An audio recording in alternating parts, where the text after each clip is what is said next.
तो hello guys, welcome to my channel. तो आज की इस वीडियो में मैं आपको बताने वाला हूं कि अगर आपके फ़ोन में भी कोई आवाज़ नहीं आ रही है तो आप उस प्रॉब्लम को कैसे सॉल्व कर सकते हो। तो आइए इस वीडियो को शुरू करते हैं। तो गाइस, सबसे पहले आपको क्या करना है, आपको अपने फ़ोन की सेटिंग्स में चले जाना है। तो देखिए, सेटिंग्स में जाने के बाद अब आपको यहाँ पे नीचे की तरफ एक ऑप्शन दिख रहा होगा, साउंड एंड वाइब्रेशन। तो आपको यहाँ पे साउंड एंड वाइब्रेशन में चले जाना है। तो गाइस, साउंड एंड वाइब्रेशन में जाने के बाद अब आपको यहाँ पे चेक कर लेना है कि आपके ये वॉल्यूम वाले ऑप्शंस यहाँ पे बंद ना हो। अगर ये यहाँ पे बंद है तो आपको इन ऑप्शंस को यहाँ पे बढ़ा लेना है।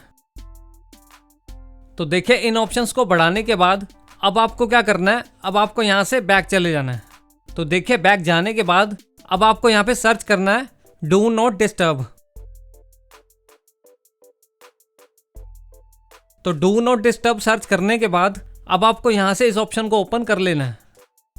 तो ऑप्शन को ओपन करने के बाद अब आपको यहाँ से चेक कर लेना है कि आपका ये ऑप्शन ऑन ना हो।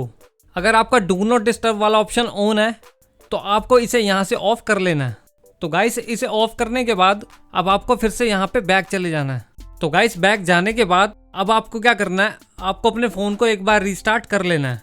तो जैसे ही आप अपने फ़ोन को रीस्टार्ट करोगे तो हो सकता है कि आपकी प्रॉब्लम यहाँ पे सॉल्व हो जाए। तो गाइस, फ़ोन को रीस्टार्ट करने के बाद अगर आपकी प्रॉब्लम अभी भी सॉल्व नहीं हो रही तो अब आपको क्या करना है, आपको यहाँ पे फिर से अपने फ़ोन की सेटिंग्स में चले जाना है। तो देखिए, सेटिंग्स में जाने के बाद अब आपको यहाँ पे सर्च करना है रीसेट।